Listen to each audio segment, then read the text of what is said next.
Baiklah, Assalamualaikum warahmatullahi wabarakatuh. Hari ini kita mengadakan perkuliahan keempat mata kuliah Sospol atau Sosiologi Politik pada kelas F dan G pagi. Baiklah, kita akan membahas dengan tema pendekatan sosioekonomi. Artinya pendekatan melalui sosiologi. Ekonomi kita lihat daripada pandangan sosiologi, ya.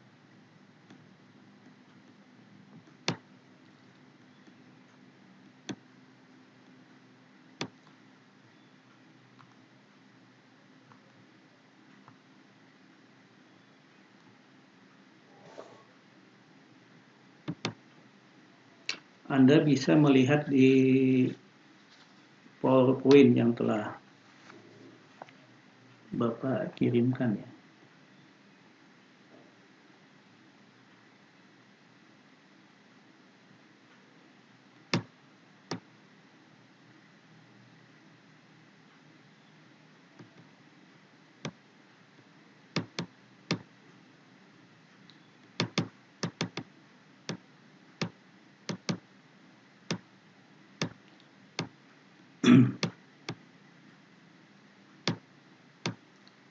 Nanti mungkin ada tugas juga ya per orang. Baiklah, kita di sini masuk ke pertemuan yang keempat, pendekatan sosioekonomi. Jadi pada prinsipnya pendekatan sosioekonomi kita membaginya pada atau kita mempelajarinya pada 4 bagian. Itu yang pertama, kita tinjau daripada konsep-konsep sosioekonomi, kemudian kita tinjau dari jenis masyarakat ekonomi, kemudian kita tinjau dari stratifikasi sosial yang muncul karena adanya masyarakat agraris, dan yang terakhir itu kita tinjau dari pada stratifikasi sosial masyarakat industri.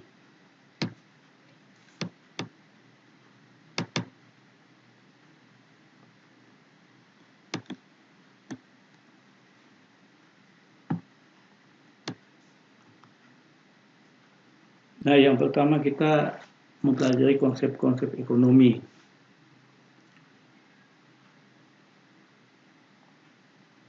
Jadi sosiologi ekonomi adalah studi tentang bagaimana cara orang atau masyarakat memenuhi kebutuhan atas jasa dan barang, atau di sini jasa dan barang langka, ya, dengan menggunakan pendekatan sosiologi. Jadi dari pengertian ini, artinya sosioekonomi berkaitan erat dengan fenomena ekonomi dan pendekatan sosiologi, ya.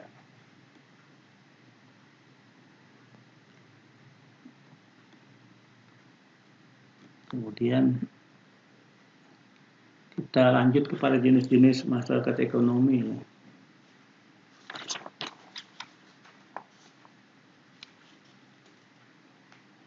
Jenis masyarakat ekonomi kita membaginya kepada 2, ya. Kita tinjau dari masyarakat praindustri dan masyarakat prakapitalis.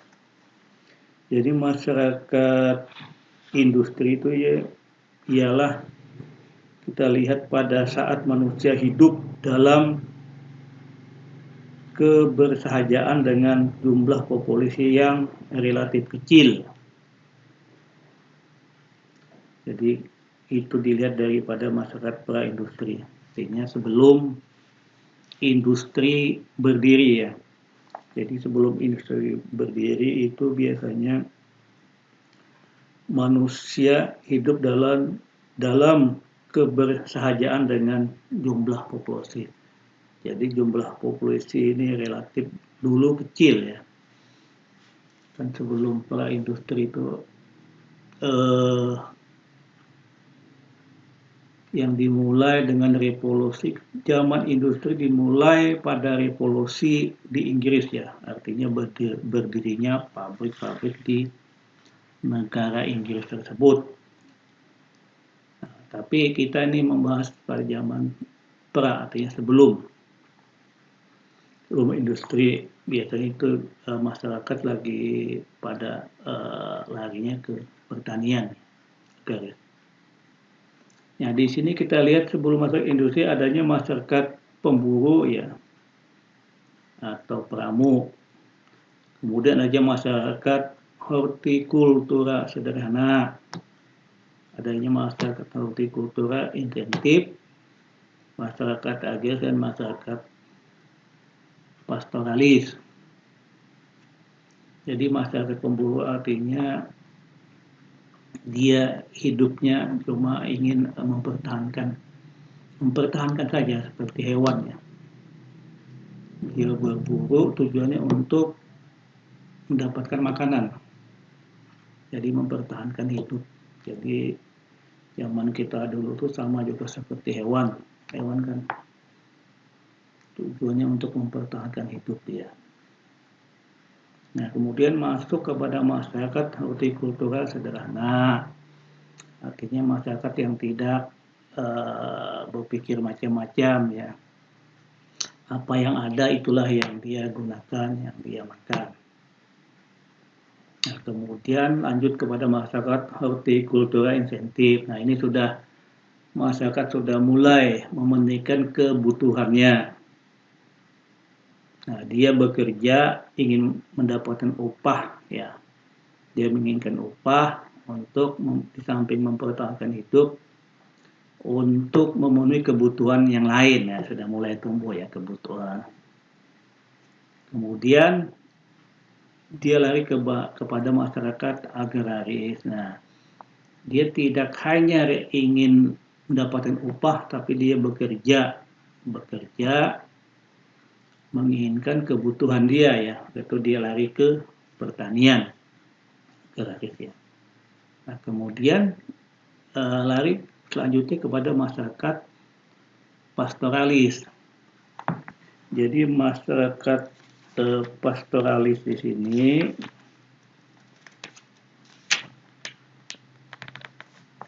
yaitu masyarakat yang menggantungkan kehidupannya pada pengembalaan ternak. Nah, jadi sudah dari agraris beralih ke pengembala ternak. Nah, ini mungkin pada zaman Nabi Muhammad ya, itu terkenal dengan pengembala ya, itu zamannya.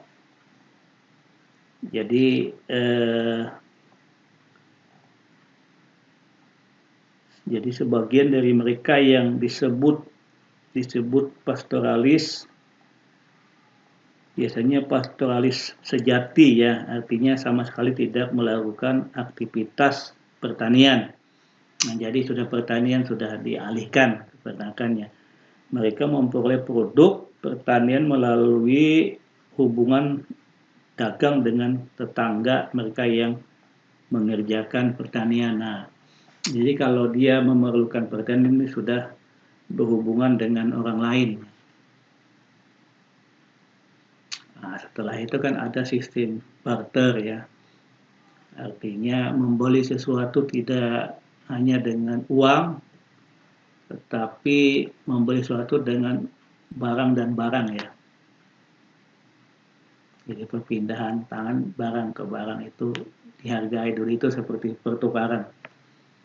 Kalau sekarang ini kita membeli sesuatu dengan uang, kembalinya barang. Kalau dulu barang dijual dapat barang juga ya, sesuai persetujuan. Jadi tidak ada kesamaan dulu ya. Jadi masing-masing menilai sesuatu dengan keinginan masing-masing ya. Nah, kita lanjutkan pada masyarakat pra-kapitalis ya. Di sini disebutkan masyarakat berkebutuhan adalah masyarakat yang diorganisasikan melalui berbagai aktivitas. Nah, jadi sudah memasuki pada masyarakat yang berkumpul-kumpul, berkelompok ya, berorganisasi, ya, ini sudah masuk ke sini. Jadi mulai berbagai aktivitas dalam produksi barang yang lebih diarahkan pada nilai gunanya. Jadi masyarakat berkapitalis ini dia menginginkan barang sesuai dengan nilai yang dia gunakan, keinginan dia untuk apa barang itu ya. Nah, sudah masuk ke situ. Jadi dalam hal ini barang diproduksi untuk dikonsumsi, dimakan ya, bukan untuk ditukar dengan barang lain ya. Nah, sementara itu dalam masyarakat kapitalis modern, barang diproduksi terutama diarahkan pada nilai tukarnya. Nah, kalau zaman kita sekarang ini, jadi barang diproduksi terutama diarahkan pada nilai tukarnya ya. Diproduksi, ada nilainya, semakin tinggi nilainya berarti semakin baik barang tersebut ya. Di sini dikatakan dalam masyarakat kapitalis ada 4 pola kepemilikan ya. Pertama komunisme primitif ya.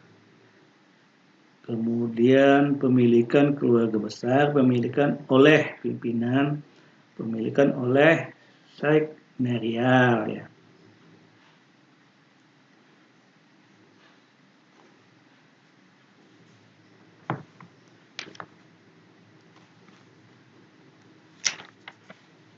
Nah, komunis primitif ya,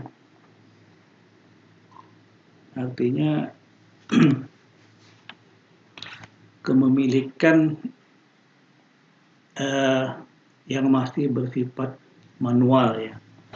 Jadi keinginan pertukaran barang tersebut bersifat manual, tidak diproduksi lewat pabrik segala ya, diproduksi lewat tangan-tangan manusia ya.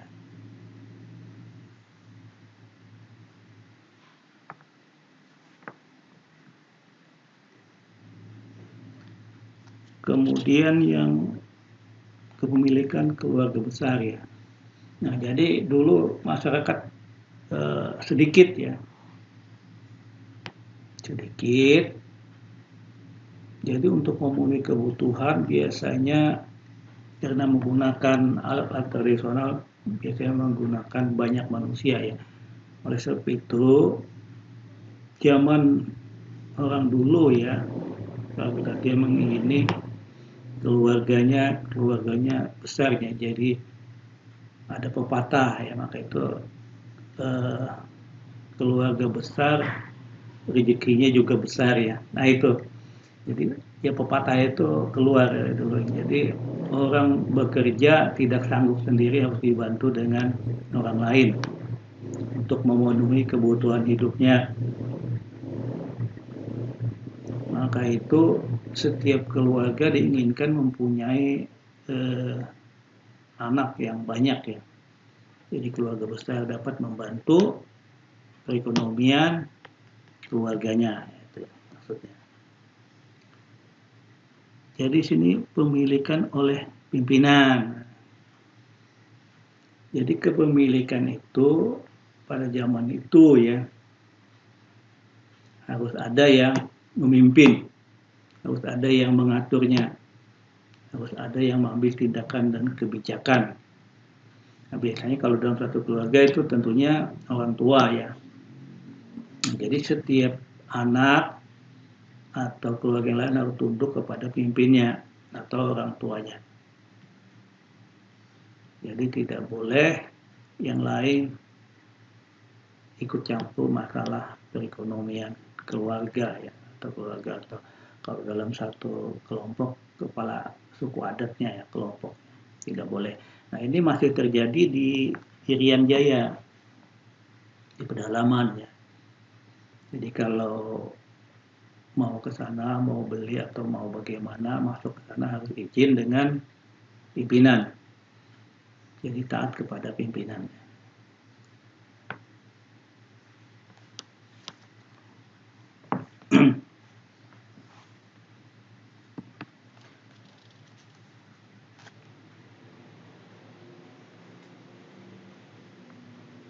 Jadi yang selanjutnya adalah kepemilikan seknerial ya. Jadi seknerial di sini adalah maksudnya kepemilikan harus benar-benar diketahui ya. Harus diketahui oleh baik itu keluarganya maupun pimpinannya. Itu maksudnya seknerial. Jadi kepemilikan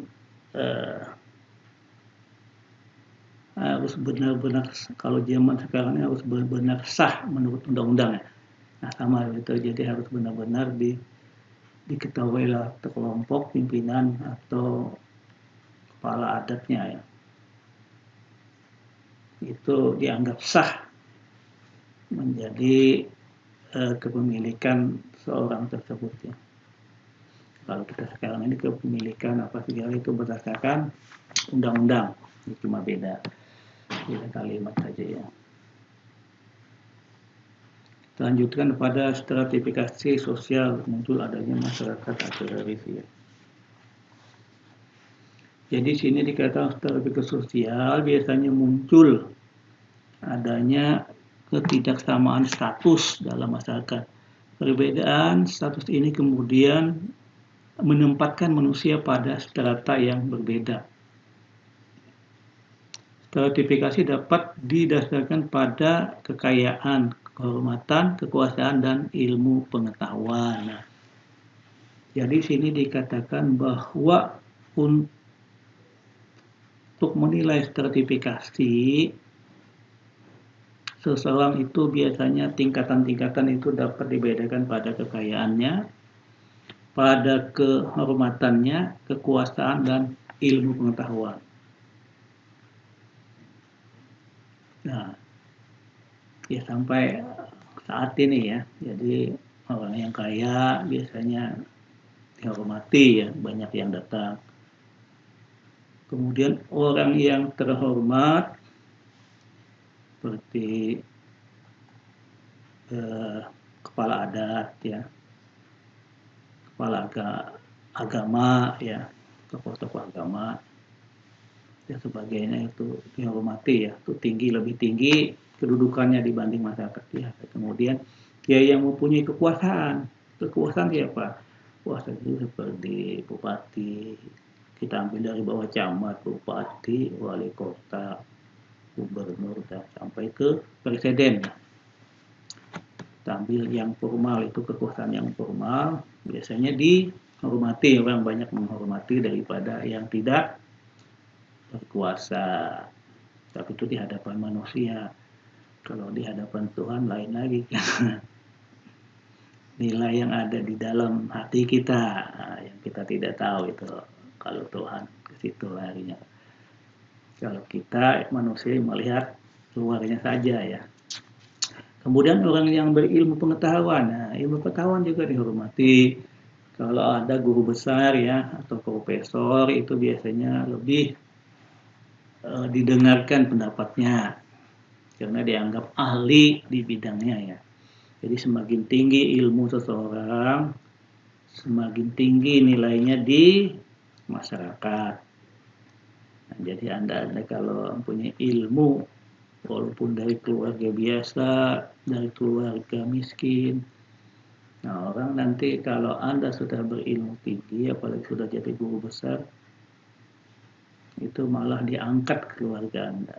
Itu dari anak si A, anak si B, dulunya penjual ini, dulunya petani, dulunya sudah terangkat, dia bisa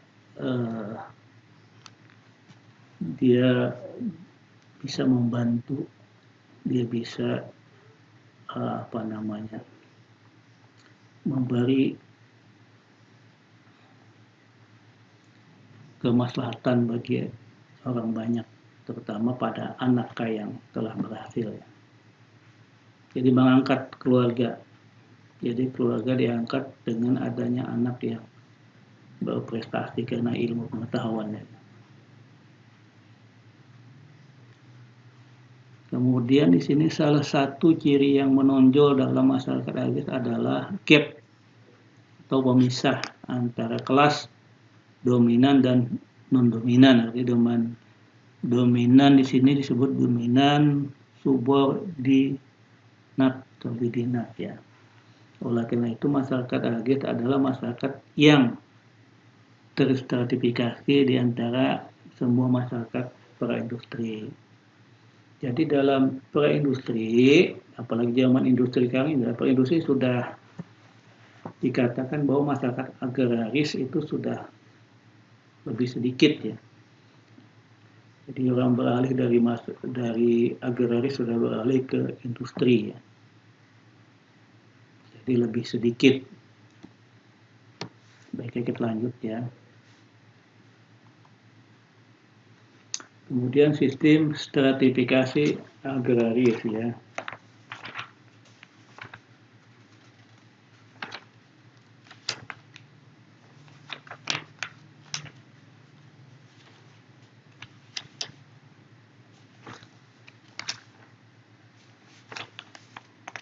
Jadi dilihat di sini di buku ya. Jadi kita ada panduan ya. Ada panduan buku. Jadi stratifikasi sosial masyarakat industri adalah di sini dikatakan walaupun masyarakat industri modern memiliki tingkat stratifikasi yang lebih rendah dibandingkan masyarakat agraris, tapi masyarakat industri modern tetap memiliki karakteristik stratifikasi yang ekstrem ya. Di sini ketidaksamaan ekonomi yang semakin berkurang dalam masyarakat industri antara lain disebabkan oleh munculnya ideologi demokrasi yang memberi peluang kaum mayoritas atau masyarakat ya berhadapan dengan minoritas atau penguasa. Nah, tentunya tidak dapat diterapkan di negara-negara sosialis. Jadi simplifikasi agraris di sini juga membahas masalah masyarakat yang beralih ke industri ya. Jadi sini dikatakan bahwa munculnya ideologi demokrasi yang memberi peluang kaum mayoritas ini artinya yang banyak ya, tentunya masyarakat ya, berhadapan dengan kaum minoritas. Minoritas ini berarti yang lebih sedikit artinya penguasa ya. Jadi di sini dikatakan tidak dapat dilakukan di negara-negara sosialis. Apa itu negara sosialis? Negara yang terhubung kepada lapisan-lapisan masyarakat yang masyarakatnya masih rendah tingkat perekonomiannya.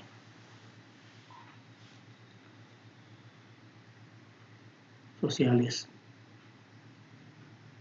Ya seperti di negara kita, India dan sebagainya.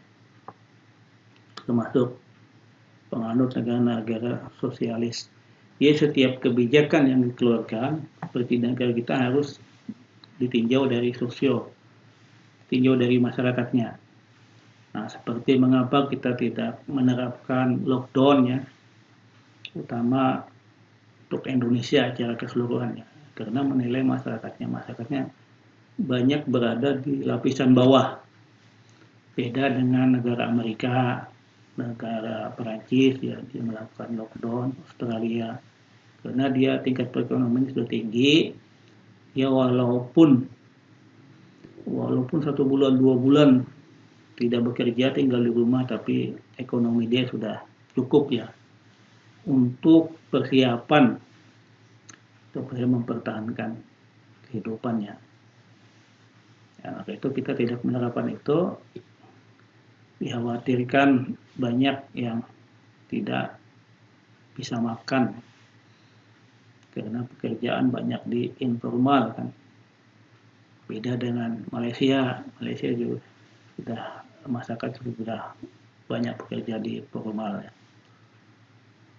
Nah itulah mengapa kita kebijakan harus berdasarkan kepada ajas sosialis ya. Ini katakan bahwa pendekatan konvensional dalam analis Daniel Rusides mengungkapkan adanya 5 kelas mayoritas.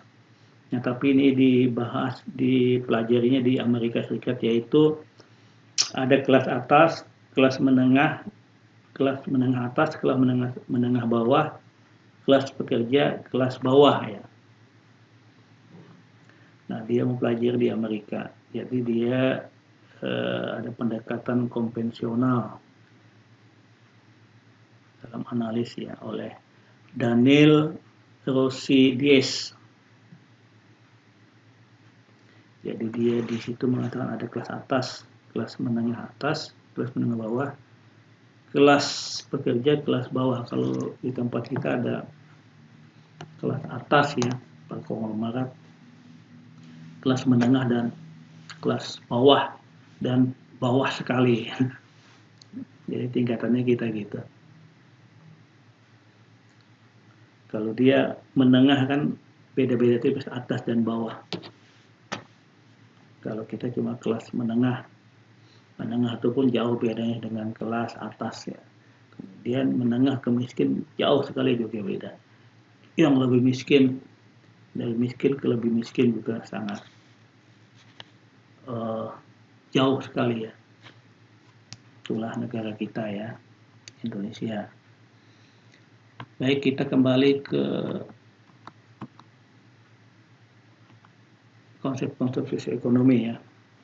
Nah, di sini Bapak ada bertanya masalah sesuai dengan pelajaran kita konsep sosioekonomi ya. Di mana di sini dikatakan bahwa cara orang atau masyarakat memiliki kebutuhan atas jasa dan barang langka. Nah, artinya setiap kebutuhan yang diperlukan itu dianggap langka ya, dengan menggunakan sosiologi. Nah, ada pertanyaan dari Bapak.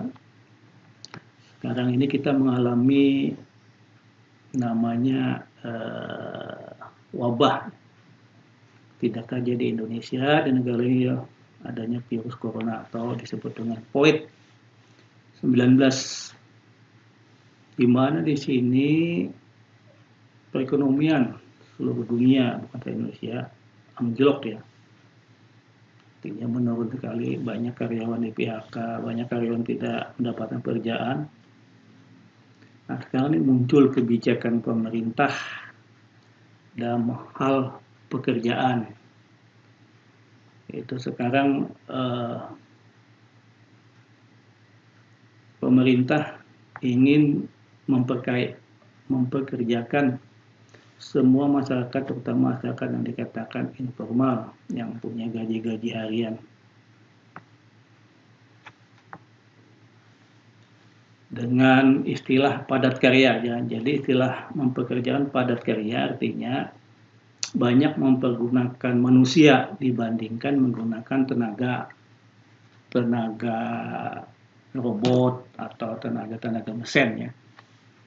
Yang dialihkan dari tenaga mesin, tenaga robot ke tenaga manusia supaya manusia dapat bekerja, dapat upah,